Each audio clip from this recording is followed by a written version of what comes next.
Hi everyone, Therapy Sessiano here, the internet's busiest music nerd, and it's time for a review of the new Snoop Dogg record, Bush. Iconic West Coast MC Snoop Doggy Dogg in his new Pharrell-Williams produced record over here, Bush, with features from Stevie Wonder, T.I., Rick Ross, Kendrick Lamar, Gwen Stefani of No Doubt, Charlie Wilson, and again on this LP we have Pharrell Williams, star producer, songwriter, The Neptunes, NERD, and recently his career has been hotter than ever thanks to the work he's done with Daft Punk and his own solo stuff. I mean, huge hit with the song Happy off his last full-length LP. He's also been all over The Voice. There's just not much more visibility Pharrell could be getting right now. And then there's Snoop Dogg, who doesn't really need much of an introduction either. This is his first solo album under his dog name since turning into a reggae lion a few years ago. A move most music careers probably would not have survived, but Snoop is not in the position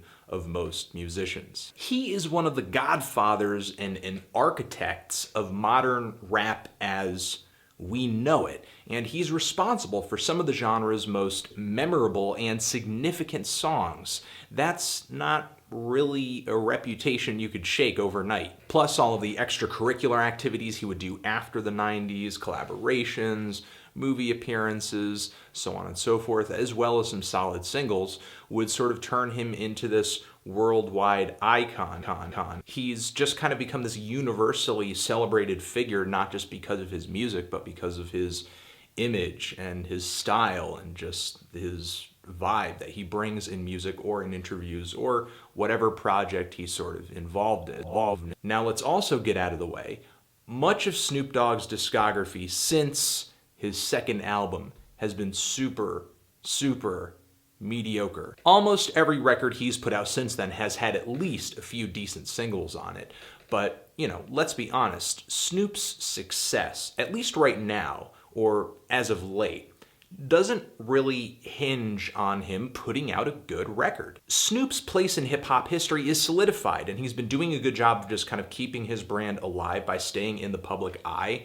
And, you know, doing that doesn't necessarily involve making just top-notch records or anything like that. I mean, at this point, all we really require of Snoop Dogg is that he does a few decent appearances and hops on other people's singles, as well as drops maybe a good single or two on his own every year. And, you know, at this point, he's essentially fulfilled that annual or sort of biannual quota, especially with the song Peaches and Cream, which is the lead single off of this LP, has an old school synth funk vibe to it. Think like George Clinton, Funkadelic, Rick James, Prince. For some more recent examples, Thundercat, Chromeo, Mark Ronson. But the production on this track and Pharrell's approach to reliving this very popular at one time genre, it's just way more clean and smooth. Not necessarily in a bad way, it's just kind of Pharrell style. The lyrics on the chorus of this song are almost total trash, but there are some very charismatic bars in the verses on this track. I don't do it for the haters, I do it for the players. If the rest of this LP followed Peaches and Cream's formula, it actually wouldn't have been that bad. But Snoop does far more singing than he does rapping all over this album. Peaches and Cream features the few rap verses that Snoop actually brings to the table. Snoop sings so much on this record, when other rappers hop on, he just kind of merely sounds like the guest singer on his own song, and then the rapper comes in to kind of do their thing. And the guest verses on this LP aren't really that bad. I mean, T.I.'s appearance is pretty decent.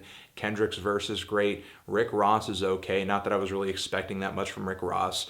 The Maybach music watermark is just so annoying. Why does it have to be everywhere? My issue with this record really though is that Snoop's singing isn't particularly good. It's mixed very low on most of these songs, and it sounds like it's just undergone some very heavy manipulations. I'm not trying to say auto-tune or anything like that, but there's just something kind of faintly robotic and stiff and inhuman about the way Snoop's vocals sound on this LP. The singing is particularly bad on the song I Knew That, and with Gwen Stefani on the song Runaway, Snoop and Gwen just sound incredibly awkward together. Like the collaboration could just not have been more stiff, which is kind of sad because it's one of the better instrumentals on this LP. I mean, really the star of the show on this record for me was Pharrell. I mean, Snoop's singing is so quiet on most of this record that my head can't help but gravitate toward whatever the beats are doing, especially since they're more interesting. I mean, even if the vocals were bad,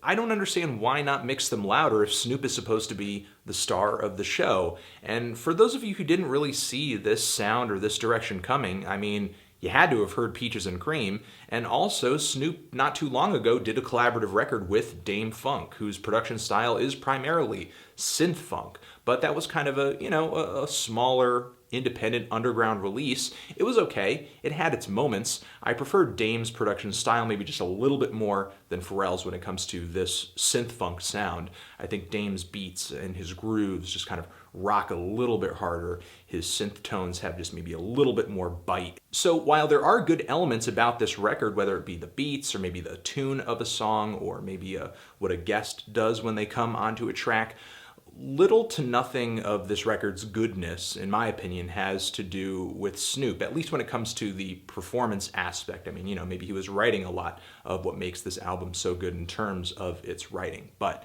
the singing is just so bland and uninteresting and quiet and not that skilled.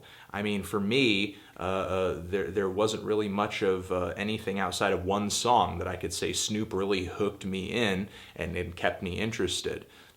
Even though people probably aren't going to slag this project as much as they did Snoop Lion because it just seems so, I don't know, weird and ridiculous to us at the time that he would make that sudden change in trajectory, this record to me is a lot like that Snoop Lion album in that it just kind of feels like a weakly put together vanity project. Which, if Snoop wants to do that, if Snoop just wants to go totally synth funk and do his own thing and just, not really care about the quality or the results because he just kind of wants to have fun making this kind of music because it is hugely influential to, his music from back in the day. And, this style of music is really significant to his progression as an artist. If because of that he kind of wants to dabble in it a little bit and he has the money to put it out on his own imprint, more power to him. However, that doesn't necessarily mean that I'm going to like it, especially with such weak vocal performances from front to back. I'm feeling a strong 4 to a light 5 on this LP. Transition. If you've given this album a listen, what did you think of it? Did you love it? Did you hate it? Why? What do you think I should review next? And that's it. Anthony Fantano, music, review, forever.